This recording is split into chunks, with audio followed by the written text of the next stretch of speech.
Ladies and gentlemen, let's give it up for your fearless leader. You got it, dude.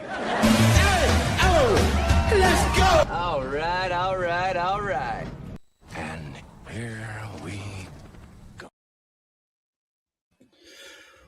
Welcome back to the Here We Go podcast. I am Trent Ging, David Korb, and Colin Phillips. All three of us here. We may get a sneak appearance from somebody here tonight. We'll see how it plays out. But until then, fellas, how are we doing? Good. Ready for the natty here in about an hour. Yeah. I was going to say you both sound extremely excitable right now. All right. Anyway, let's get to some of the things that have been going on in the NFL, namely the NFL playoffs. I'm just going to throw out a generalized question before we talk about any certain game. Any of these games or anything this weekend stand out to you? You guys have one that you had as a favorite or anything? Chris Shula, future Steelers head coach, called an absolute gem yesterday against Ben Johnson. I thought that was worth noting. On the other hand, though, I thought Dennis Allen was absolutely in his bag against McVay in the Rams offense. So that was honestly a really good game. That Houston New England game was just, guys, I mean, we can never have that again. I can never see that again. Like, I refuse to watch CJ Stroud and Drake May in the playoffs again. Like, that was really bad. Another absolute heartbreaker for Josh Allen. I mean, we'll get into that because I have a lot to say about the Bills. But, hey, man, good for Denver, good for Bo Nix, good for Sean Payton. I've always been a Sean Payton supporter. You guys both know that. So, pretty happy to see. Sucks about Bo getting hurt. Yeah, I'm sick for Bo. I'm sick for Bo, too. Horrible. But, horrible. You know, is what it is. That takes a lot of air out of the sails whenever you lose the quarterback who gets you to that position, right?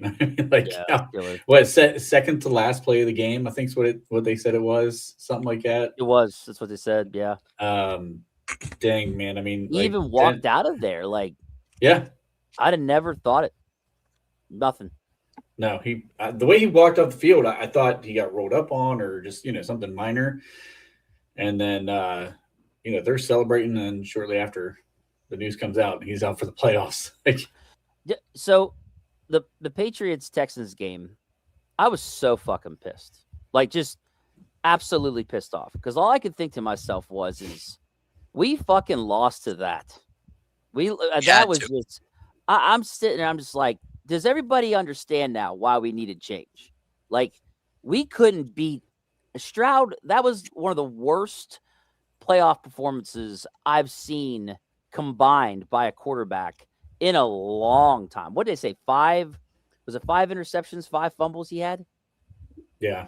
In a playoff? Like, yeah. Dude. 6 it was 6 interceptions? I thought it was 5. Something like that. It was ridiculous. He's probably throwing one while we're talking right now, for all I know. But, like, dude, it was bad. It was 4 interceptions and a fumble. Sorry. Yeah, just awful. And it's just to sit here and be like, we let that guy convert 10 of 13 third downs against us. Yeah. Like, we let him put up 30. Well, some of it was the defense. But anyways, like just to give people an idea of how bad we needed change because we couldn't even compete with that. And the Patriots, Jesus, even all the turnovers they had, they still put up points against that defense and still found a way to win that game easily. Honestly, I mean, Stroud made it easy, but still, right. I didn't think the Pats defense, because here's the thing, yeah, Stroud was bad, but some of those interceptions were like really good, nice catches by them. 2 or 3 of them were them diving and making a hell of a catch. So their defense for the Patriots, it actually, in my opinion, showed up. But it's just Carlton Davis one was ridiculous, where he got the knee down just in bounds. That was just a ridiculous catch. But it shows everyone just how far behind the Steelers really are. They were not even in the, or were, there you go. They're not even in the same stratosphere as these other teams. They just weren't. Yeah. And it's tough, but it's the truth. And luckily, Tomlin stepped up and stepped down for us. Yes. So, yeah. Outside of Bo Nix, is there anybody you feel worse for than that Texans defense? I mean, think about how they held that game together for as long as they held it together. I mean, the floodgates, they were on the wrong side of the 50 on those turnovers a lot of times. I mean, they were giving some terrible field position to work with, and they didn't give up any points for 2.5 quarters off of all those turnovers. I mean, 2.5 quarters, they give up nothing. Nothing. That's crazy in playoff football. So I felt horrible for them. I thought that was a wasted, great defense, just completely wasted. Seattle and San Francisco game, I mean, did anybody expect that kind of a beatdown? Not that 41-6? No. No, I mean, I didn't bet on anything, but to the people that were betting that I know, I was like, hey, I'm thinking, San Fran's going to keep it close. Shanahan is just what he did this year beyond warrants Coach of the Year. I mean, brother, he had David Korab, Trent Ging, and Colin Phillips starting at linebacker in corner for like 80% of the season, and they went and won. What didn't they go like 12-5? They didn't have Purdy for what, half the year. Right. I mean, their whole offense was just honestly a masterclass of a season for Shanahan. Obviously, it was guaranteed to fall apart at some point, but the fact that they got there is truly an indictment on how amazing of a coach Shanahan is. And that's, again,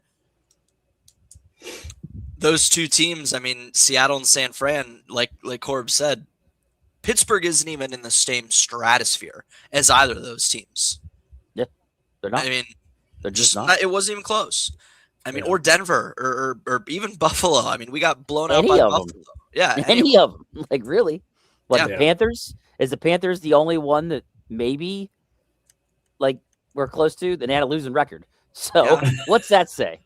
Yeah. Like, or the Bears. The Bears have a bad regression coming next year. I have they have a really brutal regression because it's hard for me to read them though. Like, are they legit? Are they not legit? I mean, Caleb Williams makes that incredible throw to tie the game.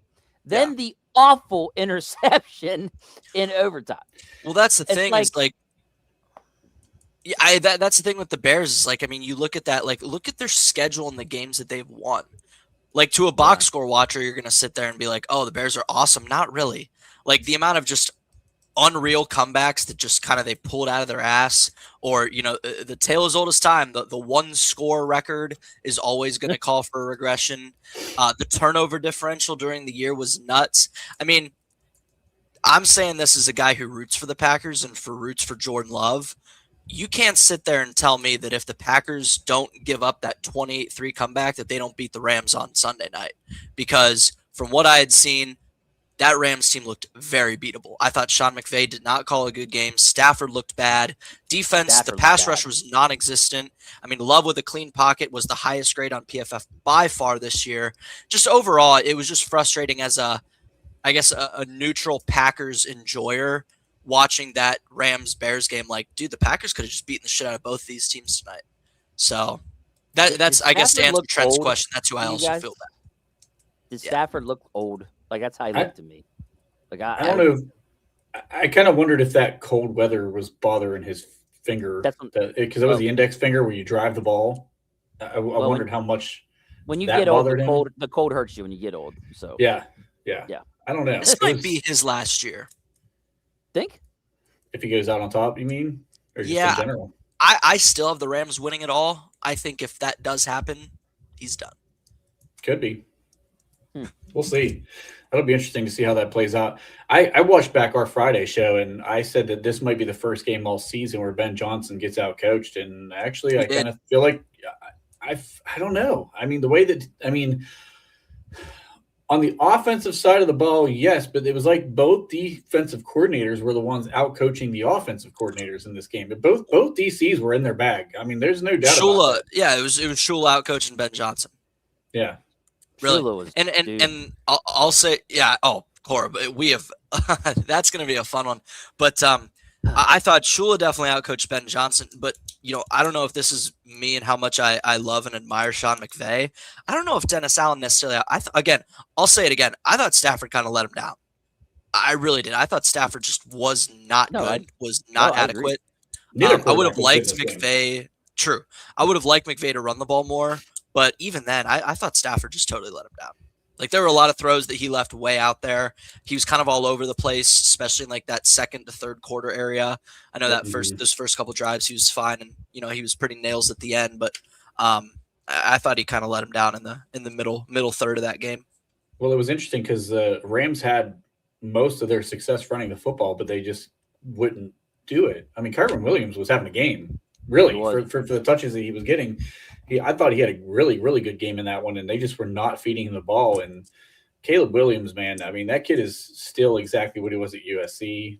He's a guy who, like, it gets hot and cold at times. And, like, when he is at his best, like, he looks like a complete freak of nature. And then when he just goes into, like, the same guy who refuses to play within structure, which is what the Ben Johnson offense is. It's timing. It's all timing based, which is why the pairing never made sense to me.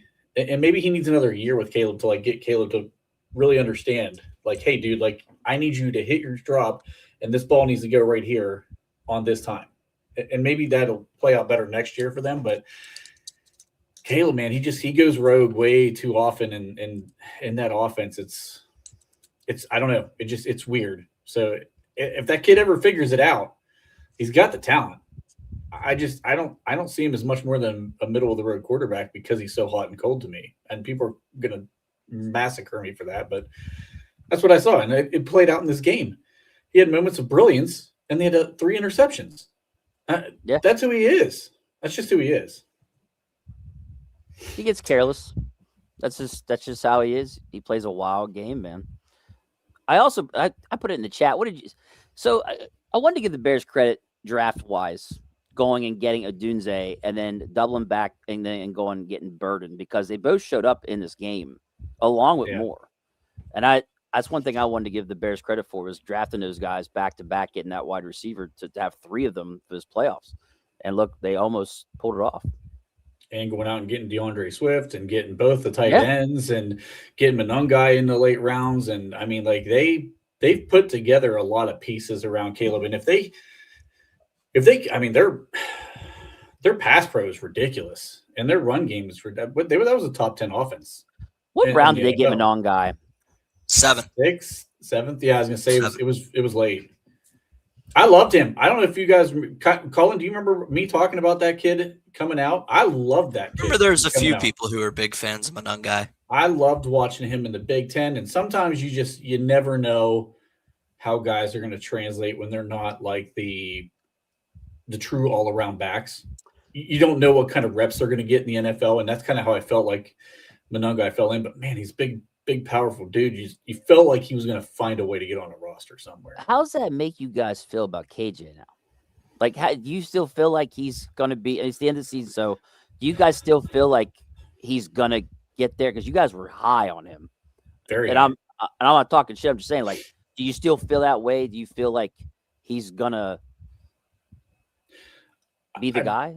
I'd love to know what the disconnect is. I don't know if they just – the one mistake really put him in Tomlin's doghouse and it ended his season, basically. Or was he not getting something? Did they just fall in love with the combination of Kenneth Gainwell and Jalen Warren? Did they get more out of Gainwell than what they thought they were going to? And that really hurt his draft stock.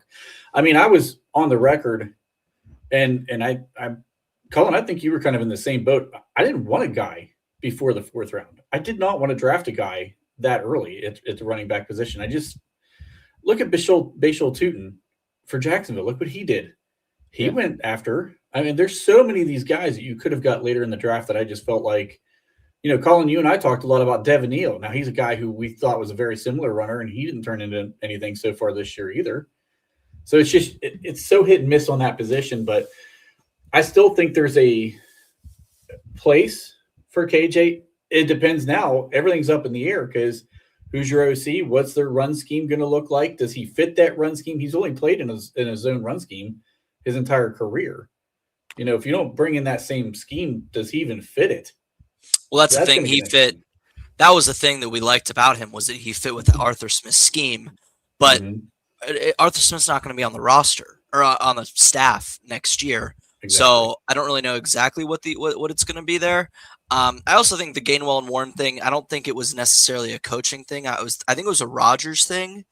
Rodgers, I mean, you saw how he talked about Gainwell, how, Gainwell was always that guy, because, he wanted to get the ball out quick and stuff. Gainwell was that guy there. I mean, hell, he led the team in targets and receptions. So, I mean, that certainly plays into it. But no, I don't think that the front office is going to light a third-round pick on fire that quick. I mean, you can't do that. So shouldn't no. And to Trent's point, I agree. I think me and him both agree that fourth round was kind of the sweet spot, because that's what the class was last year. There was a large quantity, but they were all late day 2, early to mid day 3 guys. Tons of them. There wasn't there was the top end of the draft, right? Yeah, there was the Genty, 3 guys. There was Hampton. And we saw it. Yeah, Hampton was another guy who, unfortunately, he got hurt and missed a good chunk of his rookie season, which hurt him. But then Travion and Judkins, and then it was big drop off. Yep. Then there's your next tier below them. Tootin, Jadon Blue, Martinez, and all those guys. Manon guy. Jarquez Hunter. That's Collins' dude. He was he loved him. He'll be in the NFC Championship next week. Yeah. I don't know. I feel like once you get past those elite talent guys, the gap's not big enough to go that high in the draft and go get a guy. Well, that's the thing. If you're not taking a guy in the first, you don't need a guy until the fourth. That's how I've kind of always felt. No, and unfortunately, again, it was a bitch because we didn't play him and he was our only day 2 pick. Exactly. That was the bitch of it. We didn't have a second, so we wasted a third round on a guy that didn't touch the field. Yep. And then it's okay, what do you do now? So they end up going with rotational edge rusher, third string core. It wasn't a disaster draft, obviously, but there was a lot of things that I would have done differently. And it definitely starts with that Caleb Johnson pick. And Showers bringing up KJ and Roman, both guys, third round picks. That the new regime, anything out of. And Will Howard, I mean, we'll see what they end up doing. You draft guys in the 6th round to be high end backups. That's all it is. You draft guys in the 6th round to be high end backups. You don't draft guys in the 6th round to start year 2. That's just kind of the reality of it. But it's, the way I'm looking at it right now with the guys that were for some reason in the Tomlin doghouse with Peyton Wilson not getting any snaps and, Caleb Johnson, Roman Wilson, et cetera, those guys, I'm excited to see what the new regime actually will do with those guys because, we knew with Tomlin, he had a weird gimmick against rookies. He definitely played favorites. You know how that went. I mean, we dealt with it for years. Yeah, we dealt with it for years. Loves guys that are 31 plus, but excited to see what the new regime will do with those Tomlin doghouse players. Yeah, nobody loves the 31-year-olds like Dave did. Dave was a big fan of Tomlin and 31-year-olds. Dave loves his 31-year-olds. All right, so let's speaking of regime change, let's kind of get into some of that stuff right now. So obviously Tomlin stepped down. We've all kind of given some thoughts about that. I'm not going to kind of beat that thing like a dead horse. But we have had some interviews scheduled already. I'm going to kind of read through some of the names here that we have. Anthony Weaver got 2 interviews. Either of you guys got some thoughts on Anthony Weaver? Because I have some thoughts and none of them are good. Yeah, why? That's mine. Why is this guy getting a second interview? What has he done that is so impressive? I think I saw Dave put it up there. What, Dolphins defense was 25th? Yeah, 25th, 26th, and whole yards every category or something. Yeah, what is impressive about that? I don't get it. I don't get it. This guy, coached with the Ravens too? He was a Ravens player. He was a defensive. Was he a pass rush guy, defense, an edge D-line, coach or something, D-line coach, something. I forget exactly what his title was for the Baltimore. I know he was involved in, because I did see one person bring that up and talked about like he was there and helped with the edge guys whenever they had their big sack season and stuff like that. And I'm like, oh, okay. Does that qualify you to be a head coach? I mean, we see he takes the next step up, which is DC, and like even when Jalen Phillips was there, they sucked. I mean, they trade him away. I can understand a little bit, but man, like they had Minka Fitzpatrick in the secondary, and he was kind of like their only good player for most of the season. So I didn't get the appeal with him. The only thing I've ever seen anybody explain realistically is like the NFL really likes him. I'm like, okay, but like it doesn't quantify you as a good coach. That just you're a likable guy. Great.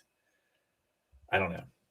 There's 150 likable guys in the NFL. I don't get it either, brother. I said I'm saying the same thing you guys are saying. Like, there's 150 guys that I consider likable in the NFL. That doesn't qualify them to be the head coach of the Pittsburgh football fucking Steelers. I'm sorry. I don't know. And I don't know if it's the DEI Rooney Rule gimmick thing, but like I'm like, come on, this guy, like the 25th best defense. Like I get it. You had no good players. I mean, he definitely maximized his linebackers. Like, Jordan Brooks had a career year, but I don't know. I don't know. Could be a smokescreen. I know Baltimore's interested as well, but I say, why? Well, we're hearing like when it comes to the other guys, like we're hearing that like say Shieldhouse is the next McVay, or they say Clay Kubiak is a stud, or like we're hearing all these things, but you don't hear anything about this guy at all. Like no one has come out and said fucking anything about him. He is fucking likable though, Corum. He is fucking likable, buddy. Get the fuck out of here. Well, the one thing we do have to put into account is like, the Kubiak, Shieldhouse, and Shula their season's still going. So yeah, sure. That's the one thing. And I think Alan Saunders posted it today that after the NFC Championship game, win or lose, is when you could start doing in-person stuff with those guys. So we'll just have to wait a week. I'm clinging to hope that's why Clint Kubiak has not been one of the names mentioned yet. We're going to save the guys that are still coaching. Do we get him virtual? Not Clint. No. Clint cannot because he's still going. Mike McCarthy. What are we thinking about Mike McCarthy? I feel like this is a courtesy interview, personally. I agree. And he's a Pittsburgh guy. That's it. He's out of coaching. Hey, you want to come in for an interview and I just kick the tires around. Right. That's all it is. Yeah. Either of you have anything else to say about that? Because I honestly feel like it's a courtesy McCarthy? interview. Yeah. It's a courtesy interview. That's it. Yeah. That's it. Okay. So you brought up Clay Kubiak. So now, Corb, I'm going to let you start with this one because you actually were the first person that I had seen kind of really bring his name up and talk about him seriously. How do you feel about Clay possibly being a guy that we look at as a head coach? Well, Clay, the only reason why I brought him up was the fact that it was like, hey, Clint's not the only one that's been in this 49ers system under Shanahan. He's been there for a while too. When I looked up the coaching staff and everything 2 years ago, when I saw they had 42 coaches on the fucking team to our 26, I was like, holy fuck. So I started looking at names and saw, there's 2 Kubiaks. And Clint has went on to be pretty good offensive coordinator. And now Clay took a spot. And look what the 49ers have done with this team with all these injuries to Kittle, to McCaffrey, to Juwan Jennings, to Pierce. All these guys have been injured, and they're still fucking putting up points. They're still going 12-5. But then when I see Shanahan bring up, hey, Clay's a fucking stud, that to me is like, okay, this guy, he's not getting a lot of, nobody's really looking at him, but they're talking him up pretty good. And so he must be doing something right. And he's in that tree because that's my thing, man. The most consistent people right now are the Rams and the 49ers, besides like the Chiefs, obviously. But those guys have just been the most consistent, and every single one that goes out from there is successful. So they got something going right, and that's why I want someone from one of those 2 trees. I agree. What about you, Colin? How do you feel about Clay? I'm cool with either Kubiak. Gary Kubiak, was a great coach in this league. Clint, I mean, I had put down with him like Vikings QBs and OC from 19 to 21. So Kevin O'Connell, Broncos assistant with quarterbacks 2016 to 18, and then 2022. Gary Kubiak, 49ers pass game. That's Shanahan, Saints OC last year, Seahawks OC, Mike McDonald. I mean, he's worked under anybody and everybody you could possibly want with Clint. I was late to the party on the Clay Kubiak thing, but I mean, hell, you work under Shanahan. It's tough to go wrong there. Yeah. I would prefer Clint just because clearly a lot more experience, and also, again, it's tough to fuck things up when you work under Kevin O'Connell, Gary Kubiak, Kyle Shanahan, and Mike McDonald. I mean, that's pretty good. Yeah, pretty tough to fuck things up there. But and when all of those guys want you, that says a lot about you as a play caller too. Right. So I'll say it the third time. It's pretty tough to fuck that up. So I don't know a lot about Clay Kubiak, but I mean, they all, if they come from the tree of either Shanahan or McVay, like it's tough to go wrong. And almost all of these guys have come out to be pretty solid coaches at worst, right, or better. I mean, that's just the way that this thing has gone. So I'm fine with him as well if that ends up being the thing. No, Jeff Hafley, he's off the table. He actually just got his coaching job. So thank God, because Colin, you being a Packer guy, I can only imagine how you feel about him. But I thought he was. I listen. I actually like Jeff Hafley with the Packers. I think very highly of him. I just wanted nothing to do with him. Yeah. So I don't know. The way he refused to make adjustments was giving me my Mike Tomlin PTSD. So, like, watching Baltimore just run it down his throat 40 times in a row, and he didn't do damn nothing different. I was like, nope, that's enough to sell me on it. Nope, not doing it. I'm going to butcher this dude's name. Ejiro Evero, the DC from Carolina. Rooney Rule. Another one, I have no idea. No one has said anything about this guy. Yeah. So is there something I'm missing here? I don't know. The only things that I've seen about him is he's a disciplinarian. Like he leads like a military style leadership. He's from the UK. The Carolina defense. I mean, the Carolina defense was solid this year. I mean, but they have a good bit of talent on that defense as well. I mean, in spots, not all the way across, but I don't know. He definitely is not my favorite pick. I will say he did do well with Carolina's rookies these past couple years. He has done well. That is one thing, because they have a couple rookie edge rushers, and then they had a rookie safety, I believe, last year. This year was Lathan Ransom, had a good year. Buckeye kid, I believe. Oh, yeah. And then Nick Scorton, the edge rusher out of Texas A&M, fell the second, also had a good year. So I do give him props for doing well with the rookies. But anyway. Jesse Minter, his name keeps getting thrown around there, but I'm not a Jesse Minter guy. Aside from the Buckeye stuff, like I'm not sold on Jesse Minter. He would be fourth on my list. What I have here, 42 years old, Ravens defensive assistant and DBs. So John Harbaugh for 4 years, Michigan defensive coordinator, 2 top 5 defenses in college those years, as well as Chargers defensive coordinator. So that is both Harbaugh brothers. Kind of the same sentiment with the Clint Kubiak. Like, you work under both Harbaugh brothers, it's hard to fuck that up. So yeah, he is number 4 on my list. Well, he was 5. I was upset that Pittsburgh didn't do a virtual with Stefanski, if I'm being totally honest. Actually, I have Stefanski in my top 5 too. I think a mature, I'll watch my words, a mature organization would have interviewed virtually with Stefanski, but he was gone already. But with him getting hired, Minter's up to my 4th spot. Okay. Any thoughts on Minter, Corb? No, I just another guy that, like, what has he done? No one really says that much about him from my knowledge. So it's like just not a guy that really impresses me. I don't know. I'm biased, man. I want offensive guys. I really do.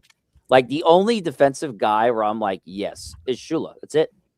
Honestly, the rest for me is offensive guys. And Shula, nothing against him, but one of the reasons that I want him, if I have a choice, if get one of those guys, is because he'll pull more Rams guys with him. Yeah. Besides that, I mean, I know look what that Rams defense is doing. It's the cheapest defense in the league. So obviously, but in general, I want him because I know he'll bring the development of the young guys on that Rams team. I mean, Byron Young was a third rounder. He's going to be an All-Pro. Kobe Turner, a third rounder, going to be an All-Pro 3 years ago. I mean, Nate Landman was a fucking undrafted free agent. They got off a practice squad of Philly. Yeah. And he's going to be an All-Pro middle linebacker. Yeah. I mean, the corner room, I mean, Emmanuel Forbes, albeit he's not that great, but he went from a first-round guy who got cut a year later into a guy who's made huge plays. I mean, again, not only the fact that it's the second cheapest defense, but the development of kind of, get what's the term? Making something out of nothing. Nothing. That's so impressive what he's done with that defense. Yeah, for sure. What about this name right here? So obviously he gets fired after the Buffalo game. I'm gonna say fuck no. Like that's the first thing I said, because there was three. I had 3 or 4 group chats of mine. Granted, they were all pretty casual football fans. They're not like we are, but they're like, oh, I would take a look at him. Nope. What's the point of going from Tomlin to White Tomlin? Thank you. I was just about to say it. It's White Mike Tomlin. It really is. You got Josh Allen, and you can't win fucking jack shit. Well, not only that, my biggest thing with him was that he was hired to be with Josh Allen because he was supposed to baby that defense. And how many times in the last 4 or 5 years has that defense just totally crumbled down the stretch? Right. Just totally fucked over that team. They shit down their leg, man. Right. They do. So why the fuck would we go from Black Tomlin to White Tomlin? I just, not to be insensitive. They're very much the same guy, for real. They are Right. very, very much the same guy in the coaching styles. Didn't they go to college together? Or they were college roommates? They played William and Mary. played. Yeah. William and Mary. I mean, Yeah. I think they were both DBs together too. That's why I'm like, Tomlin was a wide receiver and McDermott was a DB, I think. That's right. Yeah, that's right. Tomlin was. It leads me to say that's going to be a fuck no for me too. Yes, that's pretty much all I had to say too. I can't wait to see what Allen. I can't wait to see what Allen says about fucking about White Tomlin. Brian Flores. He's maybe one of the bigger names on the list. It's tough for me. I think he's a good coach. I do. He is. I do but too. Again, I don't know what offensive coordinator he's going to bring in. Everybody hates him. Nobody wants to work with the guy. So, I can be like, okay, he's a great defensive mind. Great. But he's going to bring in nobody at OC. We're going to bring Matt Canada back because that's the only one that'll work with him. You know what I'm saying? That's the thing I worry about with Flores. Yeah, he's a really good coach, but dude, he's burned so many bridges. It doesn't guarantee me a guy from the Shanahan or the McVay guys coming in here to be the OC. So I pass. It's a pass for me. That's my entire argument with him too. Same exact thing. Is I feel like he is a great coach, but we are going to go right back to being limited on who our coordinators are going to be. And we just lived through hell for what, I don't know, 13 years of Tomlin having bad coordinators? Yes. I mean, I don't want to go back there. I think if he wanted to come here as a DC, I would take him in a heartbeat. I'd sign him. I'd have the contract ready to roll. I agree.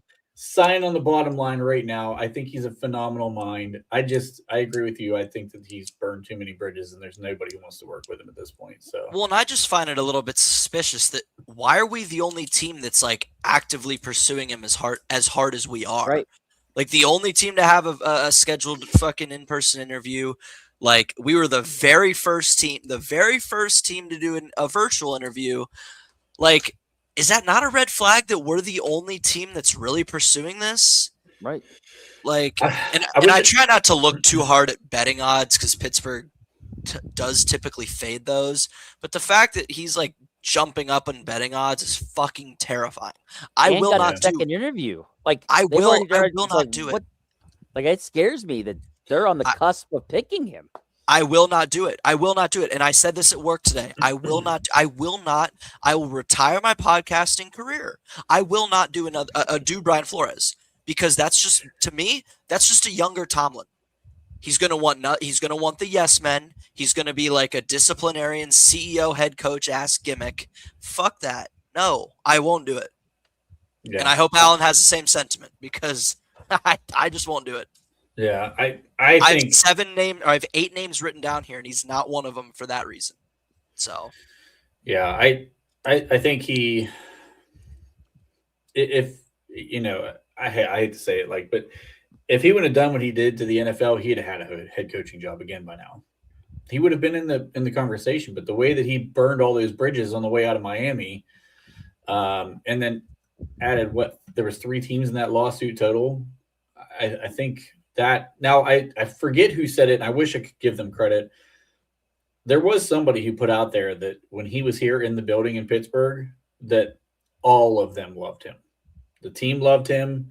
The staff loved him. The front office loved him. And I think that's evident in the fact that he's had 2 interviews right now. So take that for whatever it is. I'm not saying he's the guy.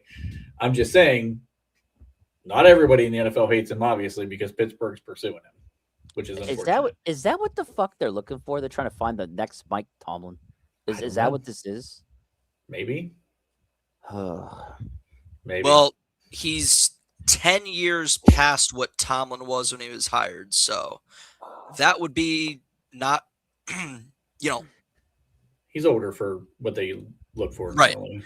I will say, looking at his history, I mean, he did work under Belichick for 11 years, 3 years as the head coach in Miami, worked under, obviously, Kevin O'Connell for the last 3 years. So, again, like, it'd be hard to mess it up because he did work under Belichick in KOC. But I'm going to say it, and I'm going to keep saying it. I won't do it. I will not. I will not do it. No, Tommy, you're 100% correct. No, I will not do it at all. I think I won't do Flores.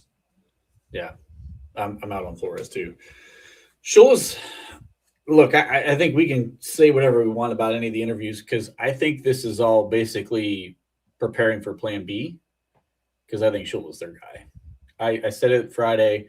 I think he's the worst kept secret. This is like the Najee Harris draft pick, the Kenny Pickett draft pick. This is the most obvious. Fucking Rooney knows what he wants, and he's going to go get it pick out of anybody in the fucking tree. Like, they want Chris Shula, and they're waiting on Chris Shula, but they're doing their due diligence on everybody else as well. Because the other thing that people don't think about, and you'll see, like, sometimes the people on Twitter will fucking freak out. Oh, they got this coach coming in. I don't want him, blah, blah, blah. Well, maybe he's a coordinator opportunity, because not everyone who's interviewing is going to get a job. There's a finite number of jobs out there, and not everybody's going to fill one of them. Like, so some of these guys might be a coordinator possibility for you. And when you hire the right guy, maybe they do bring in their guys. Like we talked about Shieldhouse possibly being the OC if he doesn't get a head coach job. But what about Flores being the DC if he doesn't get a head coach job? Like, they could be doing due diligence on both sides of this. I would love it if Ajiro Vera was our DC. I mean, because right when we were talking about that, I literally pulled out the phone and wikied him and got the whole kit and caboodle for him. I mean, yeah, he's worked under a bunch of different teams. Mike McCarthy, Sean McVay, Sean Payton. I mean, Dave Canales, I think, is a good coach. I mean, he's done a lot. Quality control, special teams, offensive assistant, defensive assistant, quality control, safeties, secondary, passing game coordinator defensively under McVay. I mean, and also a military operation. Are you kidding me? There's no team in the NFL that needs that more than Pittsburgh. Yeah. Truly. Is there a team more undisciplined than Pittsburgh the last 6-8 years? How many times do you hear communication issues? Oh, yeah, the communication. And then you got the whole, like, Cam Hayward bitching and moaning about won't be able to feed his kids McDonald's if he doesn't get an extension, or, TJ Watt refusing to move around on the defense, or, Patrick Quinn and all of his flaws, JPJ and his penalties. Like, yeah, I mean, I'm looking here. I mean, top top 15 in all team yards and in points. So this defense did do pretty good. And let's be honest, contrary to what Trent said, that I don't defense think wasn't they had a very supposed to be that talented great either. defense. Right. I don't think that Carolina defense is all that talented. I don't know what the fuck. No, Just in spots. No. I'm just saying there's guys on that defense that are talented, but not. I said not across the board. Definitely not where across they're the board. competing top 15 in the league. Yeah. I wouldn't expect that. So I give the guy credit for that. Yeah.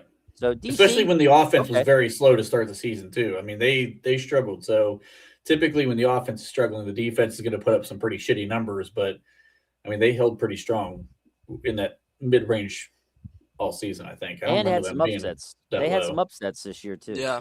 And he's only 45. Yeah. Shieldhouse, he's another. I mean, he's maybe the hottest name of the young guys. What do you guys think about him? Because he's kind of our last guy that we're interviewing right now. Yeah, please. Yes, I want him in the building. Period. However you get him, huh? Look, when you're going and saying this guy's the next Sean McVay, I'm in. Like, that's all I got to fucking hear. Whether it be the OC or the head coach, get him in the fucking building. And it's not Sean McVay saying it's not like it's a, hey, here's an attaboy from my head coach. It's there's a lot of people around the league saying this. So I don't give a fuck if he's here to be There's the water something- boy. Get him in the there's fucking something building. to it. Like, when I hear those Colin- kind of compliments, Colin Yeah. feels otherwise down here. How are you No. feeling, Colin? I mean, going from a passing game coordinator to a head coach is a big it jump. is. I It mean, is. only Sean McVay has ever done something like that. Nothing against him. Again, I'm sure he's a fantastic coach, and if I had it my way, he would 100%. I would give him a blank check to be the offensive coordinator next year. But again, he's 34 years old. He's only been a passing game coordinator or less. He doesn't have OC experience. He doesn't hit my top 3. He would be probably my 5 right now. I just think it's a huge jump. Now, if we hire him, Yeah. am I going to be upset? Okay, let me just be clear when I say, like, I will be a lot more upset with Flores, or if it, God forbid, Halfley, as I would be for Shieldhouse. I wouldn't be pissed about it. I just think we should be a little bit more cautious. Here's the thing I'll say for that kid, though. If you hire him, then part of the hiring process for the coordinators, you've got to get a guy in the building who's done it. Yep. As There a you head coach. I was And, just, and that's where the Brian Flores thing would get really, really interesting. Or not necessarily him, but like just a guy like that brings some pedigree to the building. Maybe an experienced OC, an experienced DC. So like, I mean, let's say Stefanski doesn't get a head coaching job. I think he will, but let's say he doesn't. He's out there.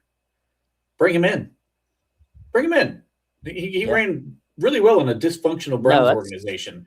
So I think if you're going to bring a guy like that in, part of the hiring process for the coordinators, of course, he's going to be the one making those decisions. But I think if you're like Omar and Whittle and Rooney, say, hey, listen, man, make this easy on yourself. Bring a guy in who's done this before, who can help get you through the steps, because that first training camp is going to be rough as a first-time coach, never being a coordinator. So like that part will be interesting to see how that plays out. But I would rather take a young mind that is that talented a year too soon than wait a year too late and go get a guy who maybe we don't know if it's going to last 3 years. We know Pittsburgh won't fire somebody, but like I'd rather take a shot at a guy who's being talked about in the same breath as McVay than settle for a guy that just because he's been a coordinator in the league. That's That all I whole- can say about him. that whole Sean McVay comment thing came from a Rams reporter who's in the fucking building and sees what these other coaches and players and all them say about this guy. So if they're all saying this, they're all thinking this, man, that gets me excited to where I'm willing to take a couple bumps on the road to get where we're going with this guy. That's the way I look at it. But I will say this. If you told me right now I get Shula and I'm guaranteed to get Shillhouse with him, I'm pouncing. Sign me up. Oh, Give yeah. it to me right fucking now. That's Yeah, the dream that's scenario. 100%. That's where I'm at. Give me those two right fucking now. Yeah. And then I think take them and go, here, do whatever the fuck you want. Whatever coaches you want, whatever you got to do. There you Get it go, right. Vaughn. Yeah. Yeah, no, I mean, my you know how I feel about Shula, Mr. Trent. You know, God, is that a Flores fucking comment? Get that off my screen. I put that up just for you, Colin. And you did that just to To get Colin going. You know what? Taking Flores out of the DC picture. You know who would be perfect if you did bring in Shieldhouse, Raheem Morris, great DC guy. Has been Was a he head a great coach. DC? I thought he was a good. He's a good DC. Maybe great. Maybe I just great don't think he's a stretch. good head Good coach. DC. He did not pan out well as a head coach, but he's been there, done it as a head coach at least. Twice he hasn't So panned out as a therefore- head coach. Yeah, so But he therefore, does at least- well as a DC. That's what at gets least he him could his help head you. coach jobs. But And he's probably going to be a guy who settles in, understanding that he's not probably getting a third shot. Well, I hope he goes the Steve Spagnuolo route. He has to. Spagnuolo, after his second stint in New York, realized very quickly, you know what? I'm a DC, and I'm damn good at it. So that's what Raheem Morris needs to do. Yeah. But I that's only if you get Shieldhouse. If you get Chris Shula in the building, I'm with Corb on this. If Shieldhouse and Shula come together, I mean that's the dream scenario, and then you can pick any DC you want out of your lineup. You could keep Terrell Austin. no, Even Terrell Austin can't fuck up Shula's defense. That's what That's what I'm saying. Like you can keep Terrell Austin at that point. I don't want that guy in the state of Pennsylvania. Get him the fuck out of here. I'm done. No. See ya. Oh, that's amazing. If he coaches the Bengals, that's too close. Get that dude the fuck away from me. He did coach the Bengals once, didn't he? Wasn't he Yeah. in Cincinnati for a Yeah. couple of years? Yep. Tomlin went, sign me up for that. Thanks, Tomlin. Thanks. Oh shit. I don't really have much more on the coaches. Do you guys have any other comments about the coaches, or did I forget anything? Who's your top three right now as we stand? I'm definitely Shula's one. I've kind of flipped, and it's only because I think he brings over more McVay guys. Because Clint Kubiak has been my one the entire time. Same. You could go 1A, 1B really between Clint Kubiak and Shula, and then I think honestly I would take the shot on Shieldhouse as my third. I would take that shot. Counting those that haven't been interviewed yet, it's Clint, Kubiak, then it goes Shula and Shieldhouse for me. But counting guys that just got interviewed, then it's Shula, Shieldhouse, and I'm gonna say Clay. I want the Kubiak if I can't get fucking Shieldhouse or Shula. That's just I want one from those two trees. I don't give a fuck. Same here. Did you have a different by the list, way, Colin? I'm sorry. Go ahead, Colin. Go ahead. If you have a different. No, you go. No, I was going to bitch real quick. This whole idea that Tomlin not having a tree doesn't mean anything is fucking bullshit. You want to know why? Because how comes McVay has a tree? How comes Shanahan has a tree? How comes Andy Reid has a tree? Belichick had a tree. This whole idea that you don't need a tree to be considered a really great Hall of Fame coach is bullshit and just more excuses. Because if that was the case, then these young guys wouldn't have a tree already. Because that's how fucking good they are. They're still young and now already have a tree. Yeah. I mean, even look at like the coaches who dominated like before this little era. I mean, Cowher had a good tree. Mike Shanahan, the OG Shanahan, had a good tree. Don Shula, Bill Parcells, fucking all these guys had a tree except Tomlin. Right. He inherited Dick LeBeau and Bruce Arians. Could your job be any easier? Right. Could you have an easier job? I just like I'm not trying to say that Mike Tomlin's not going to make the Hall of Fame. I'm not saying that. He's got accolades to help him with that. But the idea that like the excuses of just because he doesn't have a tree, trees don't matter, bullshit. Like he has the accolades, really? Where's his Coach of the Year award? Well, they're gonna go to he's got the Super Bowl, he's got the 2 appearances, he's got the Cowher's fucking team. 19-year non-losing streak. But they won't say that, Colin. They'll never say that. Yeah. They wouldn't dare. So he's gonna make the Hall of Fame. But I just the whole excuse about him not having a tree, fuck that. That's bullshit. I agree. Because guys way younger than him already have a tree. which Yep. Correct. is all I need to know. And he was responsible for them not having a tree as well, because he didn't want a guy in Oh, the yeah. building who could become a head coach because he didn't want that insecurity in the building. Dude, That's Sean that's the McVay's not difference. even 40. Sean McVay's not even 40 yet. Right. He has 10 playoff wins, and his tree consists of like 9 guys. It's dude. I've always thought as a leader, like there's two different leaders in the world. There's the leader who wants to, watch others succeed, and that's the Shanahans and the McVays of the world that like bring people up and do not hold talent back and let them move forward. And then there's the guys who don't want anybody who could be a risk to make them look bad, and that's the Tomlin. I mean, he did not want an OC or a DC who could potentially take his job one day. He just didn't want him in the building. And you got these other younger guys that are completely fine. And then they're not worried if a guy moves on to get a head coaching job. Because guess what? We got 5 more in the building ready to go to bump up to that role, that same role that guy just left. And like, if imagine if Tomlin had stayed and Arthur Smith leaves and Austin leaves, everybody in Pittsburgh's shitting the bed about who the coordinators are going to be because he can't hire any. Like, nobody wants to work with the guy. So that says a lot about his leadership style in the coaching realm, in my opinion. Yep. So In the world of the blind, a one-eyed man is king. there you go. Clint was not the one that has the scheduled interview. It's Clay that has the interview on. Yeah. But yeah, my top 3, Shula, Clint Kubiak, obviously, and then I'm still sticking with the Mike LaFleur.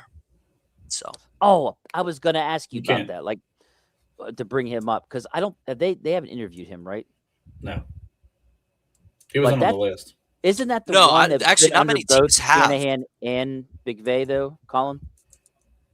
Yeah, so Mike LaFleur, 38 years old. He was the Niners pass game coordinator / receivers for 4 years under Shanahan.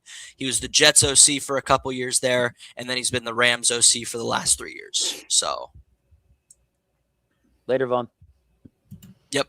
So he's been there, done that. Yeah. I'd say so But- too. But no interview. And, yet, and he's so- and he's Matt's brother. So It's kind of shocking his name's not been thrown around more. I hadn't even thought about him because his name was like There out is there nowhere until I think, was it you or Dave that brought him? Was Dave the one that brought him up? No, it's Colin. Colin brought him up. Yeah, I was shocked. Like, I could not believe he's not had really any interest. there's something the league knows about him that we don't. 100%, because he's got the LaFleur bloodline. He's got the worked under McVay and Shanahan. Again, he's only 38 years old. So my thinking realistically is that he must have really fucked some shit up when he was the Jets OC. He must have been like a dumpster fire, which Yeah. I mean, Because to Zach my point, Wilson. you haven't heard nothing about him. No Right. one has come out and said, "Oh, this guy's this," Yeah. or you want, nothing. and that was So, that was the Zach Wilson dumpster fire. oof. So Obviously, that maybe his leadership skills in the room weren't that strong, and that's why teams Could be it picked too. up on this. I mean, he might not have the soft skills. Well, he's young. Sometimes, How old yeah. how old is he now? 38. Okay, yeah, he's young as shit. So yeah, But he might not have the soft skills. That's how some guys are. it's hard to tell with that one. I didn't have any. Do you guys have anything else on the coaching front? no. All right, we're not gonna get too long because the national championships going on here should be kicking off any minute now. But one of the questions I want to save all the free agent stuff. But one of the questions I want to ask you guys is, Aaron Rodgers. They say the window is not closed on him coming back here. Nope. Either of you guys have any interest in bringing him back at this point? It's for what? Right. Right. I don't know. I just I don't know. Like I want to start over. Does that make sense? Like just Yeah. let's be done with all of it, start over, and get these new guys in here to just deal with younger guys. I have no interest in a 42, 43-year-old 43. Rodgers. Yeah. So He's going to be 44 next year. Yeah. Yeah, I mean, I'm with Corb here, man. Like, I tweeted this like the other day. Like, I will always appreciate him. He's a top 5 quarterback of all time. right. He Right. bought in. He bought in with the culture. He was close with the guys. He obviously gave a shit. He cared. And I'll appreciate it, but there's no point of running it back. Like there simply is just no point. So I will tell you this. I put together a top 5 free agent list of quarterbacks out there. I didn't put him on there because that's how much I don't want him back. Not because I thought he was like the worst quarterback in the world, but if you're cleaning house, clean house. I mean, just clean house. Like, and it's just an unfortunate thing for Aaron because I think he wanted to prove that he still had a little bit left in the tank, and this team was just so up and down this year that he maybe didn't quite get to show the full gravity of what he was capable of, especially with the guys he's surrounded with. Adam Thielen isn't exactly a burner who's going to get open on routes, and MVS never really was. He came here. He actually tried. He tried to make something out of this. Yeah, he bought in. He did everything. But he can't move. He's done. He is done. I think he should retire. I mean, he should retire. I mean, his game at this point is just the quick game, get the ball out of your hands in 2 seconds or less. And can I be honest about something? You can't play that. Can I be honest about something? I'm stuck between a rock and a hard place here, because a part of me wants to see them just absolutely fucking tank and do horrendous because of that quarterback class in 27. But Rooney says they're gonna be going all out. So like I had that where I'm like, okay, no, they're not gonna do that. So I might as well just buy all into whatever they got to do. But that's why I'm like this with Rodgers. Like it's like if there's no Rodgers, then I feel like okay, maybe this team is gonna not have a great season, and we can get that high draft pick with this quarterback class coming up in 27. But that's where I'm at with this. It's why like it's ran its course with Rodgers. And I just, in a way, I feel like let's see if they do bad enough to get a high draft pick, or is the new coaching staff so good, so much better that they actually have a great. I don't know. It's tough. I told Dave I don't think it would be like the worst case scenario. So he put something out there on X. I said if they brought Rodgers back, it's not the worst case scenario. It really isn't the worst case scenario. You could definitely find worse, but Mason. Yeah, Mason would be worst case scenario. I just don't think I want to do it. I mean, even if you brought in, because like, let's say we do what everyone in Pittsburgh wants us to do. We use the first round pick on a wide receiver. We find a guy like the kid out of Washington, or if Mekhi Lemon falls and you get him, like, and then you go, and then Denzel Boston, and then if you go in the third round. And you pick out like a slot guy in the third round who's going to be, a branch out of Georgia. Maybe if he falls into the third round, you get that quick, shifty, like playmaker guy and you surround him with actual weapons. You don't know. Rodgers might have been a little better, but you're not going to get the guy who throws for 4,000 yards and 30 plus touchdowns. That guy's just gone. So like you might win a couple games with him, but he's way gone. He's just done. He's cooked at this point. I'd rather go with a young quarterback. Yes. I mean, we're going to do War Room tomorrow, Bob and I, and we're going to do free agent episode around quarterbacks. Malik Willis is the guy. You just take a shot on the kid. If it falls on its face, it falls on its face, and you got a high draft pick. I want it to be Malik Willis, Howard, and a draft pick. Like say a day 3 draft pick. Those 3 to compete for the starting gig and be done with it. Draft Drew out in the third round. Start him. Sure. You could go that route too. Day 3 pick, have them, Howard and Willis have a legit 3 off for the starting gig. And if they suck, they suck. And we get a high draft pick. If we somehow hit the lottery with Willis, maybe he is actually legit, or if Howard or whoever, then so be it. But I'd rather that than go back to Rodgers. You got to go with a young guy at least. Yes. Gary says, why not trade a 4th or a 5th for Davis Mills? Whatever. I don't know if I'm that sold on him. Dude, it just comes down to like, where do you see the ceiling of this team?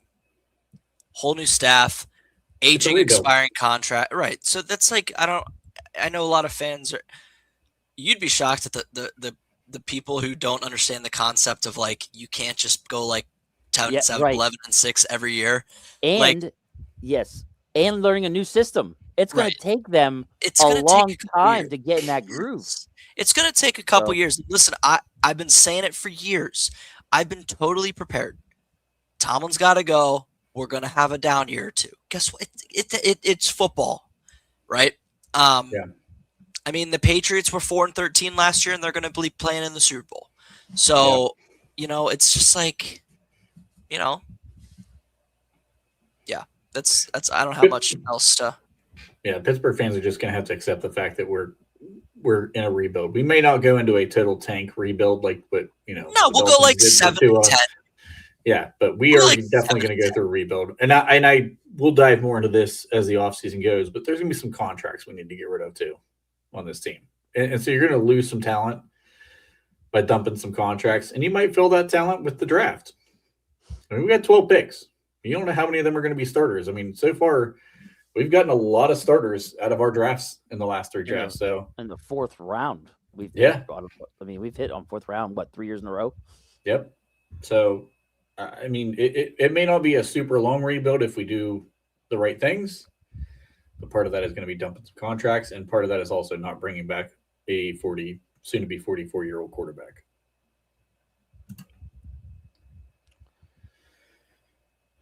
Dude, he's got a noodle arm, and he was a 6th-round pick. Can we just give it up? I'm sorry. We just have to give it up.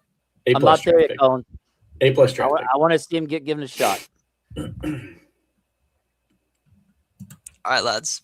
Mindset of poison pressure. All right. It is the national championship. I'm just going to be rooting for the Big Ten just because. Fuck the convicts. Let's get the Big Ten. Convicts. Go Hoosiers. Big Ten a third in a row here. Hoosiers? Yeah. Come on now. Yeah, I mean, come on. Indiana's never done it, right? Yeah. No. Nope. And they get to beat the convicts. Sign me up. I just want to see how much cocaine Michael Irvin snorts on the sidelines if Miami loses, because he's definitely doing something if they're winning. Belt to ass on the water cooler. Yes. It's cinema. All right, boys. Appreciate you guys coming on, and we will see you next week. Everybody in the chat, you guys were fantastic as always. Like, share, subscribe. Tomorrow we are doing a War Room at, I believe, 7 o'clock. So join us in Steelers Sanctuary for a War Room special edition focusing on some free agent quarterbacks. I will tell you one thing in advance. It's not a great look. Till then, have a good one. And just like that, I left everything. See ya!